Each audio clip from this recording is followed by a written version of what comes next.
그날 회의실에서 모두가 무시하던 구두 닦기 소년이 입을 여는 순간 재벌 회장은 얼어붙었습니다. 할아버지, 제가 통역할게요. 그 한마디에 파산 직전이던 회사와 버려졌던 가족의 운명이 동시에 뒤바뀌었습니다. 시작하기 전에 구독과 좋아요를 눌러주시면 큰 힘이 됩니다. 여러분의 응원이 다음 이야기를 이어갑니다. 이 이야기는 끝까지 보셔야 합니다. 서울 명동의 뒷골목에서는 아침부터 사람들이 분주했습니다. 출근길 직장인들이 빠른 걸음으로 지나갔고 반짝이는 구두를 신은 사람들과 깨끗한 정장을 입은 사람들이 골목을 가득 채웠습니다. 그 사이로 윤민석은 작은 구두 닦기 상자를 내려놓았습니다. 그는 16살 소년이었고 낡은 옷을 입고 있었습니다. 손은 거칠고 얼굴은 햇볕에 그을려 있었습니다. 아저씨, 구두 닦으실래요? 민석은 지나가는 사람들에게 말을 걸었습니다. 하지만 대부분은 고개도 돌리지 않고 지나쳤습니다. 마치 민석이 보이지 않는 것처럼 말입니다. 바빠요. 됐어요. 귀찮게 하지 마. 거절의 말들이 쏟아졌습니다. 어떤 사람은 짜증 섞인 표정으로 민석을 밀쳐냈습니다. 민석은 비틀거렸지만 넘어지지 않았습니다. 죄송합니다. 민석은 고개를 숙이고 다시 자리로 돌아왔습니다. 거절은 익숙했습니다. 하루에 100번도 넘게 듣는 말이었습니다. 하지만 민석은 개의치 않고 계속 사람들에게 말을 걸었습니다. 1시간쯤 지났을까요? 중년 남성 하나가 멈춰섰습니다. 그의 구두는 먼지투성이었습니다. 얼마야? 1,000원이요. 그래, 닦아. 남성은 벤치에 앉았습니다. 민석은 재빨리 구두 앞에 무릎을 꿇고 솔질을 시작했습니다. 먼지를 털어내고 광택제를 바르고 천으로 문질렀습니다. 손놀림은 빠르고 정확했습니다. 학교는 안 가니? 남성이 물었습니다. 민석은 대답하지 않고 구두에 집중했습니다. 이런 질문도 익숙했습니다. 어른들은 가끔 이렇게 물었지만 진심으로 궁금해하는 건 아니었습니다. 공부는 해?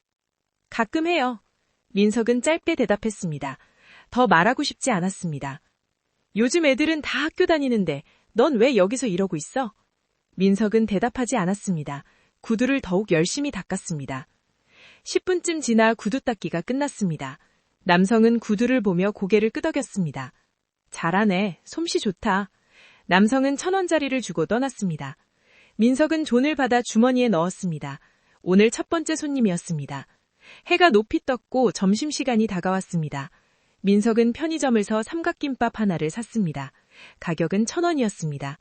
벤치에 앉아 천천히 먹었습니다. 주변 사람들은 식당으로 들어가 웃으며 이야기를 나누고 맛있는 음식을 먹었습니다. 민석은 그 모습을 잠깐 보다가 고개를 돌렸습니다. 점심을 먹고 난 뒤 민석은 다시 일을 시작했습니다. 오후에는 손님이 조금 더 많았습니다. 4명의 구두를 더 닦았습니다. 해가 지기 시작했습니다. 민석은 상자를 정리하고 일어섰습니다. 오늘 하루 총 5,000원을 벌었습니다. 많은 돈은 아니었지만 오늘 하루를 버티기엔 충분했습니다. 저녁이 되어 민석은 고시원으로 돌아갔습니다. 재개발 지역 한쪽에 있는 낡은 건물이었습니다. 계단을 올라 3층 끝방으로 들어갔습니다. 방은 좁았습니다. 침대 하나와 작은 책상, 그리고 낡은 옷장이 전부였습니다. 민석은 작은 창문으로 들어오는 바람이 부족한 공간에서 소중한 시간을 보냈습니다. 그는 가방에서 어머니가 남긴 낡은 라디오를 꺼냈습니다. 스위치를 켜자 잡음이 들리더니 외국 방송이 흘러나왔고 민석은 귀를 기울였습니다. 그는 발음을 따라해보며 문잔을 흉내냈습니다. 그러면서 공책을 펼쳐 듣는 내용을 받아 적었습니다. 모르는 단어는 표시해두고 나중에 도서관에 가서 찾아보기로 했습니다. 책상 위에는 여러 나라의 언어 교재가 쌓여 있었고 모두 도서관에서 빌린 책들이었습니다. 영어, 중국어, 일본어 책이 있었고 민석은 스스로에게 공부는 돈이 없어도 할 수 있다고 되뇌었습니다. 어머니는 민석이 10살 때 세상을 떠났고 경제위기 직후에 공장에서 일하다 쓰러지셨습니다. 병원비를 낼 돈도 없었고 결국 어머니는 한 달을 버티지 못하고 눈을 감았습니다. 어머니는 돌아가시기 전 민석의 손을 꼭 잡고 공부해야 한다고 말씀하셨습니다. 그래야 이 골목에서 벗어날 수 있어 라고 하셨습니다. 민석은 그 말을 잊지 않았고 장례를 치른 후 보호시설로 보내졌지만 견디지 못하고 나왔습니다. 13살부터 혼자 살기 시작했고 학교는 다니지 못했지만 공부는 멈추지 않았습니다. 도서관에서 책을 빌려 읽고 라디오로 외국어를 들으며 독학했습니다. 발음이 완벽하지는 않았지만 기본적인 대화는 할 수 있었습니다. 어느 날 라디오에서 중국어 방송이 나오기 시작하자 민석은 채널을 그대로 두고 성조를 따라 발음을 연습했습니다. 어려운 발음이었지만 포기하지 않고 계속 따라했습니다. 밤이 깊어가고 민석은 라디오를 끄고 침대에 누웠습니다. 천장을 바라보며 오늘 하루를 돌이켜보았습니다. 5명의 구두를 닦고 5,000원을 벌었습니다. 내일도 똑같은 하루가 될 것이라고 생각했습니다. 민석의 하루는 늘 조용했습니다. 혼자 구두를 닦고 혼자 공부하고 혼자 잠들었습니다. 친구도 없고 가족도 없었습니다. 세상에서 민석을 기억하는 사람은 아무도 없었습니다. 그러나 민석은 포기하지 않았습니다. 언어는 민석에게 유일한 탈출구였고 이 좁은 방과 골목에서 벗어날 수 있는 방법이라고 믿었습니다. 며칠이 지나고 민석은 여전히 명동골목에서 구두를 닦고 있었습니다. 오늘은 평소보다 사람이 많았습니다. 주말이라 쇼핑객들이 붐볐습니다. 민석은 지나가는 사람들에게 아저씨, 구두 닦으실래요? 라고 말을 걸었습니다. 그러나 대부분은 여전히 무시했습니다. 점심 무렵 한 노인이 민석 앞을 지나갔습니다. 80대쯤 되어 보이는 노인이었고 정장을 단정하게 입고 수행원 2명이 옆에 있었습니다. 노인은 벤치에 앉았고 수행원들이 양쪽에 섰습니다. 민석은 조심스럽게 다가가 회장님, 구두 닦으실래요? 라고 물었습니다. 수행원 하나가 손을 내밀었지만 노인은 손을 들어 그를 제지했습니다. 괜찮아, 다가와. 민석은 기뻐하며 무릎을 꿇었습니다. 노인의 구두는 비싼 것 같았고 가죽이 부드럽고 광택이 났습니다. 민석은 조심스럽게 구두를 닦기 시작했습니다. 먼지를 털어내고 광택제를 발랐습니다. 그때 노인의 휴대폰이 울렸고 그는 전화를 받았습니다. 응, 나야. 노인의 목소리가 들렸습니다. 민석은 구두에 집중하려 했지만 귀에 들어오는 대화는 어쩔 수 없었습니다. 이번 해외 계약이 틀어지면 회사는 끝이야. 민석의 손이 잠깐 멈췄습니다. 바이오들이 까다롭게 나오고 있어. 통역도 제대로 안 되고 답답해 죽겠어. 노인의 목소리는 지쳐 있었습니다. 내일 마지막 미팅이야. 이번에도 실패하면 정말 끝이야. 전화가 끊어졌고 노인은 한숨을 쉬었습니다. 민석은 계속 구두를 닦았지만 머릿속은 복잡했습니다. 방금 들은 대화가 계속 맴돌았습니다. 구두 닦기가 끝나자 노인은 구두를 보며 만족스러운 표정을 지었습니다. 잘했네. 얼마지? 민석은 대답했습니다. 1,000원입니다. 노인은 지갑을 꺼내 10,000원짜리 지폐를 민석에게 건넸습니다. 거스름돈은 가져. 민석은 돈을 받으며 고개를 숙였습니다. 노인은 일어서서 떠났고 수행원들이 그 뒤를 따랐습니다. 민석은 노인의 뒷모습을 보며 생각했습니다. 저 노인은 누구일까? 저녁이 되어 민석은 고시원으로 돌아왔습니다. 평소처럼 라디오를 켰지만 오늘은 집중이 되지 않았습니다. 낮에 들은 대화가 자꾸 떠올랐기 때문입니다. 민석은 라디오를 끄고 컴퓨터 앞에 앉았습니다. 고시원 공용 컴퓨터였고 인터넷을 켜고 검색을 시작했습니다. 명동 회장 해외 계약이라는 제목의 기사가 눈에 띄었습니다. 윤태준 회장 해외 바이어와 계약 협상 중. 민석은 기사를 읽었습니다. 한도건설 윤태준 회장이 유럽 바이어와 대규모 계약을 앞두고 있다. 하지만 협상이 난항을 겪고 있어 업계에서는 우려의 목소리가 나오고 있다. 민석은 윤태준이라는 이름을 보며 멈췄습니다. 그 이름은 민석과 같았습니다. 민석은 다시 검색했습니다. 윤태준 회장에 대한 여러 기사가 나왔고 그는 하나씩 읽어 내려갔습니다. 자수성가의 상징 윤태준 회장, 무일에서 시작해 재벌이 된 입지전적 인물. 82세의 나이에도 여전히 회사를 이끌고 있는 윤태준의 사진을 보며 민석은 낮에 본 노인이 맞았음을 깨달았습니다. 기사를 계속 읽던 중 한 문장에서 멈췄습니다. 윤 회장은 평생 독신으로 살았으며 가족은 없는 것으로 알려져 있다. 독신, 가족이 없다고? 민석은 이상한 느낌이 들었습니다. 뭔가 익숙한 느낌이었습니다. 그는 책상 서랍을 열었습니다. 그곳에는 어머니의 유품인 낡은 봉투가 있었습니다. 봉투를 열자 오래돈 사진 한 장이 나왔습니다. 어머니가 젊었을 때 찍은 사진이었습니다. 옆에는 젊은 남성이 있었습니다. 민석은 그 남성의 얼굴을 자세히 보았습니다. 그리고 컴퓨터 화면 속 윤태준의 젊은 시절 사진과 비교했습니다. 비슷한데? 민석은 심장이 빠르게 뛰는 것을 느꼈습니다. 사진 뒷면에는 어머니의 글씨로 뭔가 적혀 있었습니다. 민석은 사진을 뒤집어 보았습니다. 윤태준, 1983년. 민석은 숨이 멈출 것 같았습니다. 윤태준, 정말 그 사람일까요? 민석은 어머니가 술에 취해 했단 말을 떠올렸습니다. 내 아버지 쪽 대단한 집안이었어. 하지만 우릴 버렸지. 민석은 고개를 저었습니다. 설마? 아니겠지. 그러나 의심은 점점 커져만 갔습니다. 같은 성, 비슷한 얼굴, 그리고 어머니의 말. 민석은 밤새 잠을 이루지 못했습니다. 머릿속이 복잡했습니다. 만약 윤태준이 정말 자신과 관련이 있다면? 아니, 관련이 있을 리 없겠죠. 그냥 우연일 거예요. 하지만 아무리 생각해도 우연치고는 너무 많은 것들이 일치했습니다. 다음 날 아침 민석은 평소보다 일찍 명동으로 나갔습니다. 어제 윤태준이 앉았던 벤치 근처에 자리를 잡았습니다. 혹시 다시 올까 해서였습니다. 몇 시간을 기다렸지만 윤태준은 나타나지 않았습니다. 민석은 실망하며 자리를 정리하려 했습니다. 그때 검은색 고급 승용차 한 대가 골목 입구에 멈춰섰습니다. 차문이 열리고 윤태준이 내렸습니다. 수행원들이 함께했습니다. 민석은 숨을 죽이고 지켜봤습니다. 윤태준은 근처 건물로 들어갔습니다. 건물 입구에는 한도건설이라는 간판이 붙어 있었습니다. 민석은 결심했습니다. 진실을 알아야 했습니다. 저 사람이 정말 자신과 관련이 있는지 확인해야 했습니다. 민석은 한도건설 건물 앞에 섰습니다. 유리로 된 높은 건물이었고 사람들이 분주하게 드나들고 있었습니다. 민석은 입구로 다가갔습니다. 자동문이 열렸습니다. 안으로 들어서자 넓은 로비가 펼쳐졌습니다. 그때 경비원이 민석을 막아섰습니다. 학생, 어디 갈 건가요? 민석의 낡은 옷차림을 보며 의심스러운 눈빛을 보냈습니다. 저 회장님을 뵙고 싶은데요. 경비원이 단호하게 대답했습니다. 회장님, 약속 있어요? 아니요. 하지만 약속 없으면 못 들어가요. 나가세요. 민석은 어쩔 수 없이 밖으로 나왔습니다.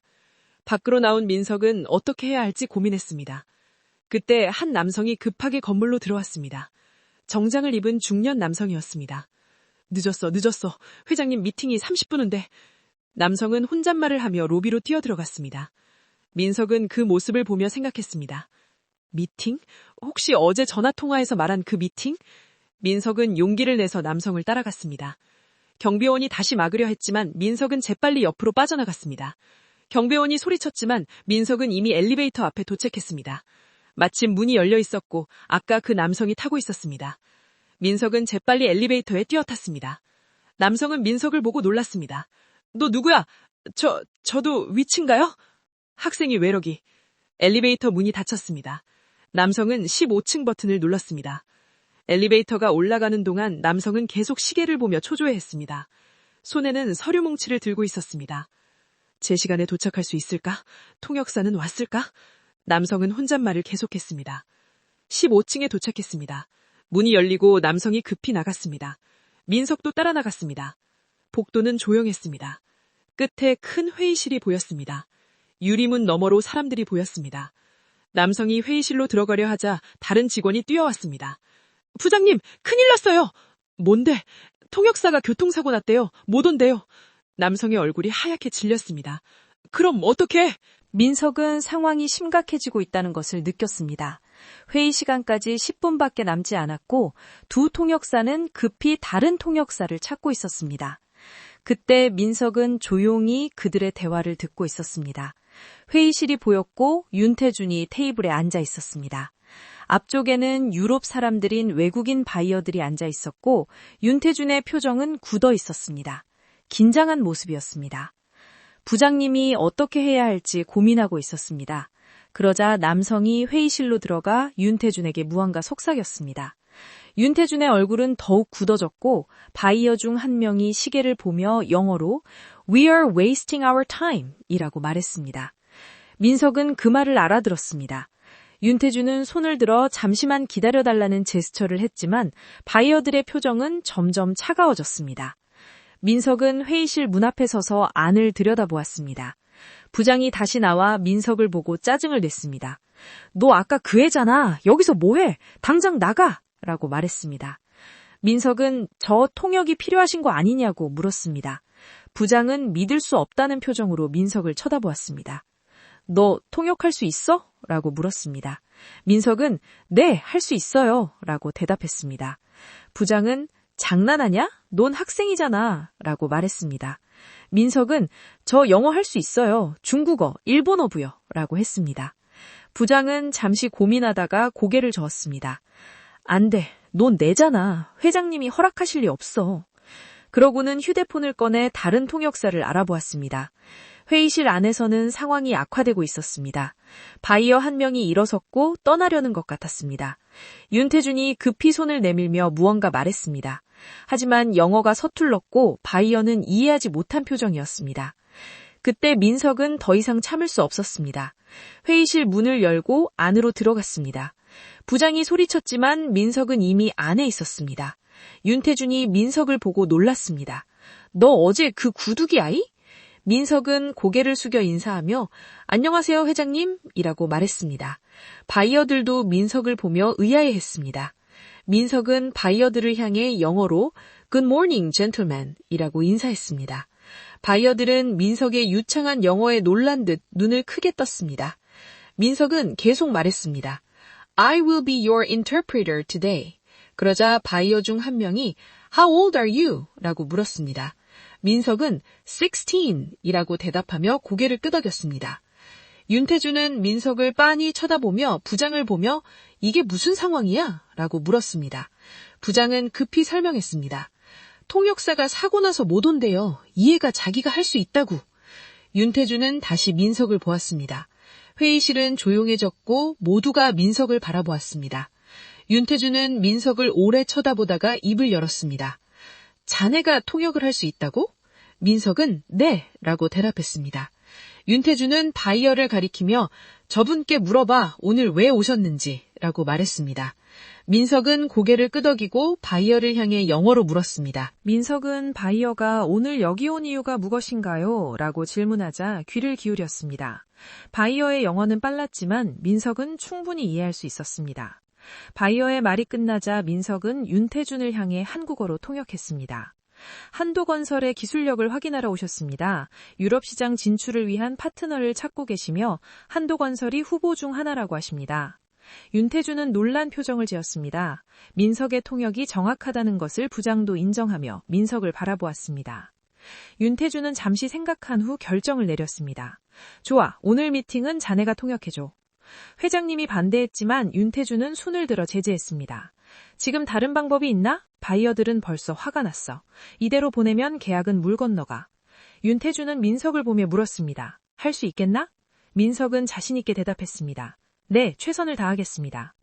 민석은 테이블 옆에 서서 바이어들이 자신을 바라보는 것을 느꼈습니다.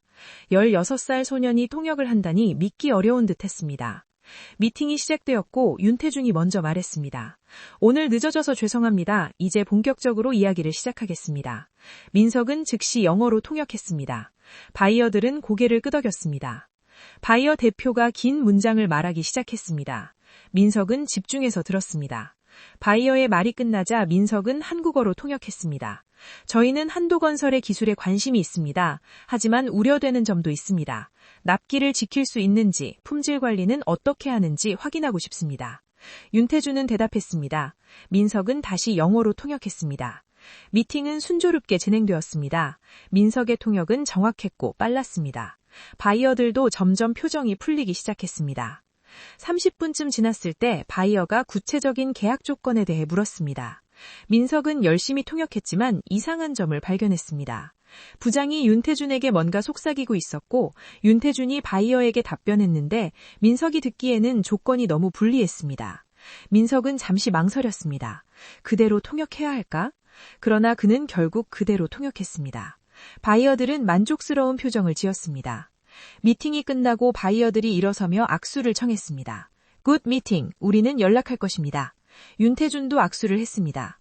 바이어들이 회의실을 나가고 회의실에는 윤태준, 부장, 그리고 민석만 남았습니다. 윤태주는 의자에 앉으며 한숨을 쉬었습니다. 어떻게든 넘어갔군. 부장도 안도의 한숨을 내쉬었습니다. 회장님, 계약 조건 괜찮으시죠? 부장이 말했습니다. 뭐 좀 불리하긴 하지만 어쩔 수 없지. 지금 상황에서는 이 계약이라도 따내야 해. 민석은 그 말을 듣고 입을 열었습니다. 회장님, 그 조건은 너무 불리합니다. 윤태준이 민석을 보았습니다. 뭐? 바이어들이 제시한 조건은 한도건설에게 너무 불리하다고 민석은 설명했습니다. 부장이 웃으며 말했습니다. 애가 뭘 알아. 어른들 일에 끼어들지 마. 하지만 민석은 물러서지 않았습니다. 제가 통역하면서 들었는데 바이어들은 사실 더 많이 줄 수 있어요. 그런데 부장님이 회장님께 말씀하신 조건은 원래 조건보다 훨씬 낮았어요. 부장의 얼굴이 굳어졌습니다. 뭐라고? 윤태준이 몸을 앞으로 기울였습니다. 민석은 부장의 말에 당황하며 설명하기 시작했습니다. 바이어들이 처음에 제시한 금액은 10억이었어요. 그런데 부장님은 회장님께 7억이라고 말씀하셨어요. 부장이 소리쳤습니다. 지금 장난하냐? 구두나 닥터애가 뭘 안다고.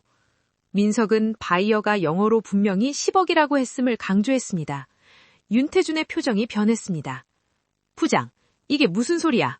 회장님이 말한 걸 믿으시는 겁니까? 제가 회사를 위해서 묻는 거예요. 10억이 맞아요? 7억이 맞아요?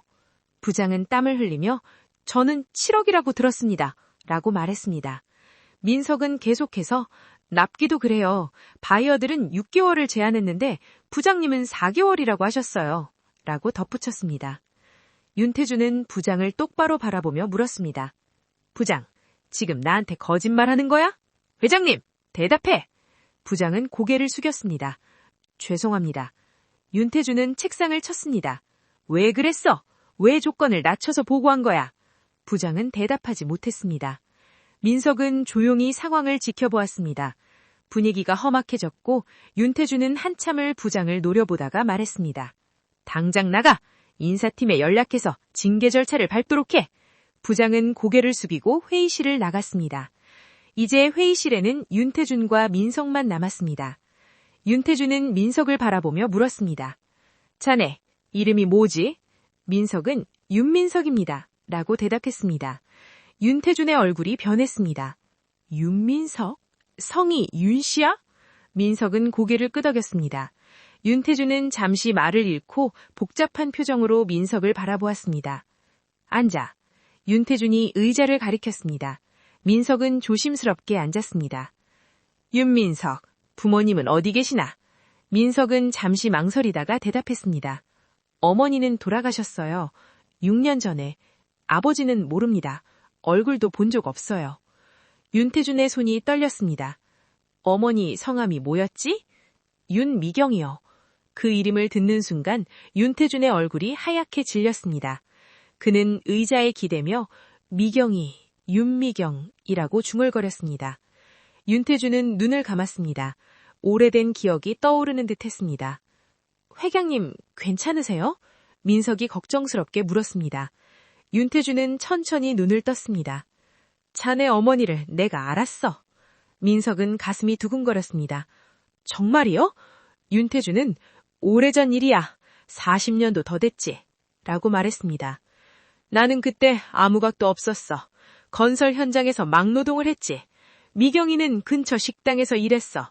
윤태준의 목소리는 멀게 들렸습니다. 우리는 사랑했어. 가난했지만 행복했지. 미경이가 임신했다고 말했을 때 나는 기뻤어. 민석은 숨을 죽이고 들었습니다. 하지만 나는 겁쟁이였어. 윤태준의 목소리가 떨렸습니다. 당시 큰 사업 기회가 왔어. 투자자를 만났는데 그 사람이 조건을 걸었지. 가족 없이 일에만 집중하라고. 그래서 나는 미경이를 버렸어. 아이를, 자네를 버렸어. 윤태준은 얼굴을 두 손으로 감쌌습니다. 나는 성공했어. 돈도 벌고 명예도 얻었지. 하지만 가족은 잃었어. 민석은 아무 말도 할 수 없었습니다. 미경이를 찾으려고 했어. 몇 년 후에. 하지만 이미 이사를 갔더군. 어디로 갔는지 알 수 없었어. 윤태준은 민석을 보았습니다. 그래서 자네가 내 아들이구나. 민석은 고개를 저었습니다. 아들이 아니에요. 손자예요. 민석은 윤태준의 말에 충격을 받았습니다. 어머니가 저를 낳으셨어요. 그러니까 저는 회장님의 손자죠. 윤태준은 잠시 말을 잇지 못했습니다. 그럼 내 아들은, 어머니는 말씀 안 하셨어요? 민석은 고개를 저으며 대답했습니다. 제 아버지가 누군지 그냥 돌아가셨다고만 하셨어요. 윤태주는 무너져 내리듯 의자에 깊이 앉아 천장을 바라보았습니다. 아들도 손자도 다 잃었구나. 그 순간 두 사람 사이에 침묵이 흘렀습니다. 한참 동안 아무도 말하지 않았고 결국 윤태준이 먼저 입을 열었습니다. 민서야, 미안하다. 민석은 조용히 대답했습니다. 괜찮아요. 그러나 윤태준은 계속해서 말했습니다. 괜찮을 리 없어. 내가 자네를 버렸어. 민석은 윤태준을 바라보며 말했습니다. 어머니는 회장님을 원망하지 않으셨어요. 돌아가시기 전에 아버지는 좋은 사람이었다고 말씀하셨어요. 다만 때가 안 맞았을 뿐이라고. 윤태준의 눈에서 눈물이 흘러내렸습니다. 미경이가... 어머니는 회장님이 성공하신 거 자랑스러워하셨어요. 텔레비전에 나오실 때마다 기뻐하셨어요. 윤태준은 울음을 터뜨렸고 평생 참아왔던 감정이 쏟아져 나왔습니다. 민석은 그 모습을 조용히 지켜보았습니다. 한참 후 윤태준이 눈물을 닦고 말했습니다. 민서야, 나와 같이 살지 않겠니? 민석은 놀라 윤태준을 보았습니다. 네? 윤태준은 간절한 눈빛으로 민석을 바라보며 계속했습니다. 자네는 내 손자야, 가족이야. 이제라도 내가 책임지고 싶어. 학교도 보내줄게. 공부하고 싶은 거 다 시켜줄게. 민석은 혼란스러웠습니다. 갑자기 할아버지가 생기고 가족이 생겼습니다. 저는 생각할 시간이 필요해요. 윤태준은 고개를 끄덕이며 대답했습니다. 그래, 당연하지. 천천히 생각해. 윤태준은 명함을 꺼내 민석에게 건넸습니다. 이거 가져. 필요한 거 있으면 언제든 연락해. 민석은 명함을 받으며 고개를 숙였습니다. 그리고 민석아, 오늘 정말 고마웠어. 자네가 아니었으면 회사가 큰 손해를 볼 뻔했어. 윤태준은 책상 서랍을 열어 수표를 꺼내 민석에게 건넸습니다. 이건 통역 비용이야. 받아. 민석은 수표를 보았습니다. 500만 원이었어요. 너무 많아요. 민석이 망설이자 윤태준은 단호하게 말했습니다. 아니야. 자네가 해준 일을 생각하면 적은 거야. 결국 민석은 수표를 받으며 대답했습니다. 감사합니다. 민석이 일어서서 나가려 하자 윤태준이 불렀습니다. 민석아, 네? 다시 올 거지? 민석은 잠시 생각하다가 대답했습니다. 모르겠어요. 생각해 볼게요. 민석은 회의실을 나와 엘리베이터를 타고 1층으로 내려왔습니다. 건물 밖으로 나오니 햇빛이 눈부셨습니다. 민석은 손에 든 명함과 수표를 보며 생각했습니다. 이게 현실인가? 민석은 명동골목으로 돌아왔습니다. 구두상자는 여전히 그 자리에 있었습니다. 민석은 벤치에 앉아 오늘 있었던 일을 돌이켜보았습니다. 미팅에 참여한 것, 통역을 한 것, 그리고 할아버지를 만난 것까지 모든 것이 꿈만 같았습니다. 주머니에서 어머니 사진을 꺼냈습니다. 사진 속 젊은 남자는 윤태준이었습니다. 엄마, 제가 할아버지를 만났어요. 민석은 사진에 대고 말했습니다. 어떻게 해야 할까요? 엄마라면 뭐라고 하실까요? 대답은 없었습니다. 하지만 민석은 어머니가 뭐라고 할지 알 것 같았습니다. 용서해줘라. 그 사람도 힘들었을 거야. 어머니는 늘 그런 사람이었습니다. 누구도 원망하지 않았습니다. 4월이 지나갔습니다.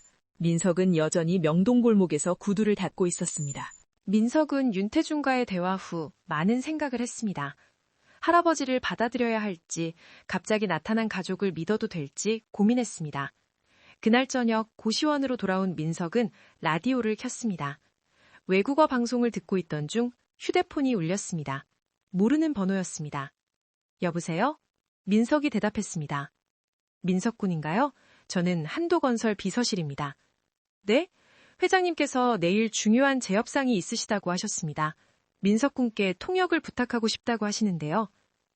민석은 잠시 망설였습니다. 제가 꼭 해야 하나요? 회장님께서 민석군만 믿으신답니다. 지난번 일로 신뢰가 많이 깨져서요. 민석은 다시 생각했습니다. 할아버지를 도와야 할까? 통역 비용은 100만 원 드립니다. 내일 오전 10시까지 회사로 와주시면 됩니다. 알겠습니다. 가겠습니다. 민석은 전화를 끊고 한숨을 쉬었습니다. 다음 날 아침 민석은 한도건설로 갔습니다.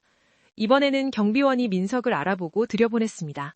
아, 지난번 그 학생, 들어가세요. 엘리베이터를 타고 15층으로 올라갔습니다. 비서가 민석을 맞이했습니다. 민석군 오셨군요. 회장님께서 기다리고 계십니다. 회의실로 안내되었습니다. 윤태준이 앉아 있었고 민석을 보자 얼굴이 밝아졌습니다. 민석아, 안녕하세요. 앉아. 오늘 미팅에 대해 설명해 줄게. 윤태준은 서류를 민석에게 건넸습니다. 지난번 바이어들이 다시 와서 조건을 재협상하려고 해. 부장이 잘못 전달한 내용을 바로잡아야 해. 민석은 알겠습니다. 라고 대답했습니다. 그리고 민석아, 윤태준은 진지하게 말했습니다. 오늘 통역하면서 이상한 점 있으면 바로 말해줘. 네. 1시간 후 바이어들이 도착했습니다. 지난번과 같은 사람들이었고 민석을 보고 놀란 표정을 지었습니다. 바이어 대표가 민석에게 악수를 청했습니다. 민석도 악수했습니다. 미팅이 시작되었습니다. 윤태준이 먼저 사과했습니다. 지난번 잘못된 정보를 드려서 죄송합니다. 오늘은 정확한 조건으로 다시 협상하고 싶습니다. 민석은 영어로 통역했습니다. 바이어들이 고개를 끄덕였습니다. 바이어 대표가 말하기 시작했습니다. 복잡한 계약 조건들이었습니다. 민석은 집중해서 들었습니다. 프로젝트 비용으로 10억 원을 제안하십니다. 납기는 6개월, 보증기간은 3년입니다. 민석은 한국어로 통역했습니다. 윤태준은 고개를 끄덕이며 조건을 검토했습니다. 좋습니다. 하지만 보증기간을 2년으로 조정할 수 있을까요? 민석이 통역하자 바이어들이 서로 의논했습니다. 그리고 대답했습니다. 2년은 받아들입니다. 대신 유지보수 비용을 5% 할인해달라고 하세요. 윤태준은 잠시 생각했습니다. 3%면 어떨까요? 협상이 계속되었습니다. 민석은 양쪽의 말을 정확하게 통역했습니다. 1시간쯤 지나자 양측이 합의점을 찾았습니다. 바이어 대표가 미소 지으며 말했습니다. We have a deal. 모두가 박수를 쳤습니다. 계약이 성사된 것이었습니다. 악수가 오갔고 윤태준은 안도의 표정을 지었습니다. 바이어들이 회의실을 나간 후 윤태준은 민석을 바라보며 미소 지었습니다. 민석은 윤태준의 말을 듣고 고개를 끄덕였습니다. 고맙습니다, 회장님. 하지만 제가 한 것은 통역뿐이에요. 윤태준은 미소를 지으며 말했습니다. 아니야, 자네가 없었다면 이 계약은 성사되지 않았을 거야. 그러면서 그는 책상에서 봉투를 꺼내 민석에게 건넸습니다. 약속대로 통역 비용이야. 민석은 봉투를 받으며 고개를 숙였습니다. 윤태준은 진지한 표정으로 민석을 바라보며 물었습니다. 내 제안에 대해 생각해봤니? 민석은 잠시 망설이다가 대답했습니다. 아직 잘 모르겠어요. 윤태준은 창밖을 바라보며 이어 말했습니다. 급하게 결정할 일은 아니지. 하지만 나는 진심이야. 자네를 내 손자로 받아들이고 싶어. 민석은 윤태준의 진심 어린 눈빛을 보며 생각에 잠겼습니다. 조금만 시간을 주세요. 윤태준은 고개를 끄덕이며 대답했습니다. 그래, 천천히 생각해. 민석이 일어나 나가려 하자 윤태준이 다시 불렀습니다. 한 가지만 물어봐도 될까? 네. 자네는 어떻게 외국어를 그렇게 잘하게 됐어? 민석은 잠시 생각하다가 대답했습니다. 어머니가 그러셨어요. 공부는 돈이 없어도 할 수 있다고. 윤태준은 눈을 감으며 말했습니다. 미경이가 그런 말을 했구나. 혼자서 공부했구나. 민석은 고개를 끄덕였습니다. 네, 도서관에서 책도 빌려봤어요. 윤태준은 민석을 다시 보며 감탄했습니다. 대단하구나. 정말 대단해. 민석은 겸손하게 고개를 숙였습니다. 어머니 말은 늘 옳았어요. 말은 사람을 살릴 수도 있고 죽일 수도 있다고 하셨어요. 윤태준은 그 말에 깊이 고개를 끄덕였습니다. 맞는 말이야. 자네 덕분에 오늘 회사가 살아났어. 민석은 회의실을 나와 복도를 걸으며 생각했습니다. 할아버지는 좋은 사람인 것 같아. 하지만 정말 받아들여도 될까? 일주일이 지나고 민석은 윤태준으로부터 다시 연락을 받았습니다. 이번에는 더 큰 미팅이야. 이번 주 금요일에 최종 계약 조인식이 있어. 와줄 수 있겠니? 민석은 잠시 망설이다가 대답했습니다. 알겠습니다. 가겠습니다. 금요일 아침 민석은 평소보다 일찍 일어났습니다. 가장 깨끗한 옷을 꺼내 입었고 한도건설에 도착하자 분위기가 평소와 달랐습니다. 로비는 꽃으로 장식되어 있었고 직원들은 긴장한 표정이었습니다. 비서가 민석을 맞이했습니다. 민석군, 오늘 정말 중요한 날이에요. 회장님께서 많이 긴장하고 계세요. 민석은 고개를 끄덕이며 대답했습니다. 네, 최선을 다하겠습니다. 20층 대회의실로 안내받은 민석은 평소 회의실보다 훨씬 큰 공간을 보았습니다. 긴 테이블이 놓여 있었고 한쪽에는 기자들도 있었습니다. 윤태준이 민석을 보고 반갑게 맞이했습니다. 민석아, 왔구나. 네, 회장님. 윤태주는 민석의 어깨를 잡으며 말했습니다. 오늘 잘 부탁해. 이 계약은 우리 회사의 미래가 걸렸어. 민석은 자신있게 대답했습니다. 걱정 마세요. 1시간 후 바이어들이 도착했습니다. 이번에는 대표뿐만 아니라 본사 임원들도 함께였습니다. 모두 정장을 단정하게 입고 있었고 인사가 오갔습니다. 민석은 옆에서 통역하며 긴장한 마음을 가다듬었습니다. 자리에 앉자 본사 임원 중 한 명이 말을 시작했습니다. 민석은 통역을 하며 회의의 긴장된 분위기를 감지했습니다. 그는 서명하기 전에 몇 가지 우려사항이 있다고 전했습니다. 윤태준의 표정이 굳어졌고 그는 무엇이 우려되는지 물었습니다. 그때 임원이 서류를 꺼내며 잘못된 정보가 전달되었다고 말했습니다. 민석은 통역하며 귀사의 직원 중 누군가 잘못된 정보를 전달했다고 전했습니다. 회의실은 조용해졌고 윤태준은 고개를 끄덕이며 그 문제는 이미 해결되었다고 설명했습니다. 담당자는 징계를 받았고 모든 조건은 정확하게 조정되었다고 덧붙였습니다. 하지만 이모는 다시 질문했습니다. 어떻게 다시는 그런 일이 없을 거라고 확신할 수 있습니까? 윤태준은 잠시 말을 잃었습니다. 그때 민석이 앞으로 나섰습니다. 제가 말씀드려도 될까요? 윤태준은 놀라서 민석을 바라보았습니다. 민석은 바이어를 향해 영어로 말했습니다. I understand your concern. Let me tell you something. 임원들이 민석을 주목했습니다. 저는 단순한 통역사가 아닙니다. 저는 이 회사의 일원입니다. 회의실은 조용해졌고 윤태준도 놀란 표정을 지었습니다. 민석은 계속 말했습니다. 저의 할아버지는 이 회사를 정직으로 세웠습니다.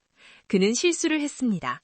하지만 저는 가족 없이 성장했고 어머니는 힘이 중요하다고 가르쳐 주셨습니다. 임원들은 민석의 말에 귀를 기울였습니다. 오늘 저는 이 회사를 지키기 위해 여기 있습니다. 제 할아버지의 유산을 지키기 위해서입니다. 민석은 임원들을 똑바로 보며 말했습니다. 저는 약속합니다. 우리는 약속한 것을 지킬 것입니다. 회의실은 다시 조용해졌고 임원들은 서로를 보며 의논했습니다. 그러자 대표 임원이 미소를 지으며 말했습니다. 나는 당신을 믿습니다. 그리고 그는 손을 내밀어 윤태준과 악수했습니다. 계약서에 서명합시다. 계약서가 준비되었고 양측 대표가 서명했습니다. 플래시가 터지며 기자들이 사진을 찍었습니다. 계약 조인식이 끝나고 모두가 박수를 쳤습니다. 성공적인 계약이었습니다. 바이어들이 떠난 후 회의실에는 윤태준과 민석만 남았습니다. 윤태준은 민석을 보며 물었습니다. 민석아, 왜 내가 할아버지라고 말했어? 민석은 잠시 침묵하다가 대답했습니다. 그게 진실이니까요. 윤태준은 고개를 끄덕이며 말했습니다. 하지만 자네는 아직 나를 받아들이지 않았잖아. 민석은 대답했습니다. 알아요. 하지만 오늘은 할아버지를 도와야 한다고 생각했어요. 윤태준의 눈에 눈물이 맺혔습니다. 고맙다. 민석은 윤태준을 바라보며 말했습니다. 저도 생각해봤어요. 윤태준은 숨을 죽이고 기다렸습니다. 받아들이겠습니다. 윤태준은 기뻐하며 물었습니다. 정말이니? 민석은 고개를 끄덕였습니다. 네, 같이 살고 싶어요. 윤태준은 민석을 꼭 껴안았습니다. 평생 혼자 살았던 노인이 처음으로 가족을 안았습니다. 고맙다, 민석아. 정말 고맙다. 민석도 할아버지를 안았습니다.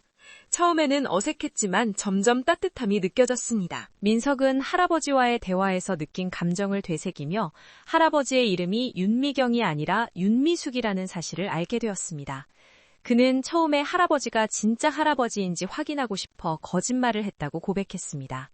윤태준은 잠시 놀란 뒤 웃으며 민석의 영미함을 칭찬했습니다. 민석은 그에게 사과했지만 윤태준은 그의 조심스러움을 이해한다고 말하며 머리를 쓰다듬었습니다. 두 사람은 이제 진정한 가족이 되었음을 느끼며 서로 미소를 지었습니다. 6개월이 지나고 민석의 삶은 완전히 바뀌었습니다. 아침 7시에 넓은 침대에서 눈을 뜨고 창문으로 들어오는 햇살을 느꼈습니다. 강남의 큰 아파트에서 윤태준이 마련해준 집에서 살고 있었습니다. 민석은 일어나 씻고 교복을 입고 고등학교에 입학하게 되었습니다. 정식으로 학교에 다니게 된 그는 거실로 나가 윤태준을 만났습니다. 윤태준은 식탁에 앉아 신문을 읽고 있었고 민석이 일어났다는 것을 알고 반가워했습니다. 좋은 아침이에요. 밥 먹어. 오늘 학교 시험 있다며. 윤태준이 물었습니다.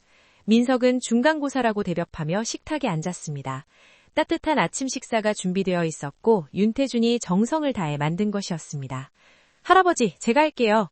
라고 민석이 말했지만 윤태주는 아니야, 넌 공부만 해. 라고 대답하며 두 사람은 함께 식사를 나누었습니다. 처음에는 어색했지만 이제는 자연스러웠습니다. 학교는 재미있니? 윤태준이 물었습니다. 민석은 친구들도 생겼다고 대답했습니다. 공부는 어때? 라는 질문에 민석은 조금 어렵지만 따라가고 있다고 했습니다. 윤태준은 흐뭇하게 웃으며 민석을 칭찬했습니다. 식사를 마친 민석은 가방을 챙기고 윤태준은 현관까지 따라 나와 조심히 다녀와 라고 말했습니다. 민석은 나가려 할 때 윤태준이 다시 불렀습니다. 민석아, 네. 민석이 대답하자 윤태준은 그의 어깨를 잡고 자네가 와줘서 정말 행복해 라고 말했습니다. 민석은 미소를 지으며 저도요 할아버지 라고 답했습니다. 학교에 도착한 민석은 교실로 들어갔고 친구들이 그를 반겼습니다. 민석아, 어제 숙제 다 했어? 응, 했어. 친구들은 민석을 천재라고 칭찬하며 웃었습니다. 민석은 창밖을 보며 따뜻한 햇살을 느꼈습니다. 6개월 전 민석은 혼자 명동 골목에서 구두를 닦고 있었습니다. 하지만 이제는 가족이 생기고 학교에 다니며 친구들도 생겼습니다. 수업이 시작되었고 영어 시간이었습니다.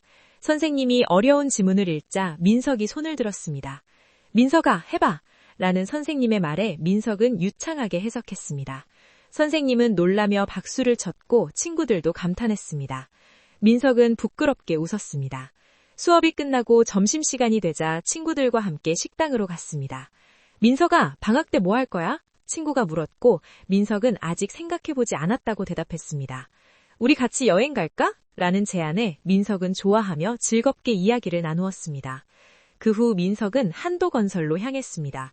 일주일에 2번씩 회사에 가서 윤태준을 돕기로 했습니다. 회사에 도착하자 직원들이 민석을 반겼습니다. 민석군 왔어요? 네, 안녕하세요. 민석은 오늘도 통역이 있다고 말했습니다. 중국 바이어가 왔기 때문입니다. 민석은 회의실로 들어갔습니다. 윤태준 할아버지가 중국 바이어들과 함께 앉아 계셨습니다. 민석이 인사하자 할아버지가 반갑게 맞아주셨습니다. 민석은 자리에 앉아 통역을 시작했습니다. 그는 중국어에 능숙하여 바이어들은 만족스러운 표정을 지었습니다. 미팅이 끝난 후 윤태준은 민석과 함께 사무실로 갔습니다. 오늘도 수고했어. 할아버지가 말씀하셨습니다. 민석은 아니에요. 제가 할 수 있는 걸 한 거예요. 라고 대답했습니다. 그러자 윤태준은 책상 서랍을 열고 봉투를 꺼내 민석에게 건넸습니다. 이번 달 용돈이야. 할아버지 너무 많아요. 민석이 말하자 윤태준은 아니야. 자네가 일한 대가야. 라고 하셨습니다. 민석은 봉투를 받았지만 곧바로 책상 위에 다시 놓았습니다. 할아버지, 이거 어머니 묘지 이전하는 데 쓰고 싶어요. 윤태준은 놀라서 민석을 바라보았습니다. 어머니 묘지? 네, 지금은 공동묘지에 계세요. 좀 더 좋은 곳으로 모시고 싶어요. 윤태준의 눈에 눈물이 맺혔습니다. 기일은 할아버지도 같이 가실래요? 어머니한테 인사하러.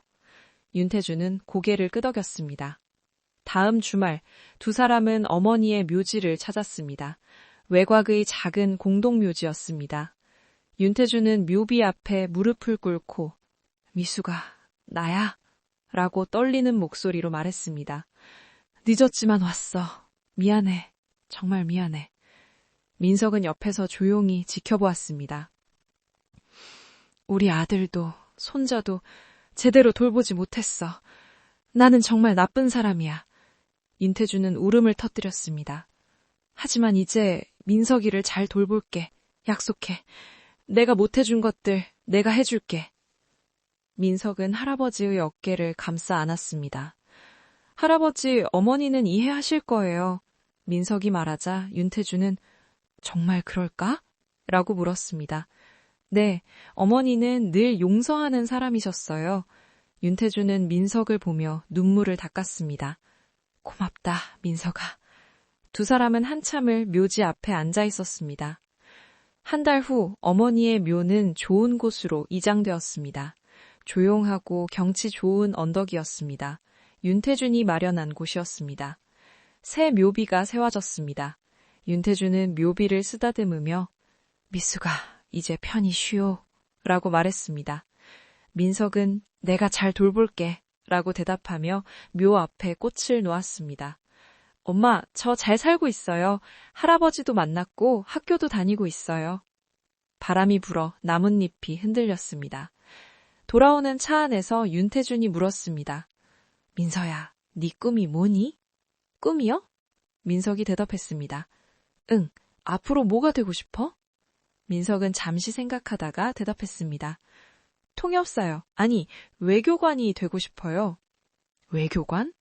네, 제 언어 실력으로 사람들을 이어주고 싶어요. 나라와 나라를 이어주고 싶어요. 윤태준은 흐뭇하게 웃었습니다. 좋은 꿈이야. 할아버지가 응원할게. 감사합니다, 할아버지. 집에 도착했을 때 저녁이었습니다. 두 사람은 함께 저녁을 준비했습니다.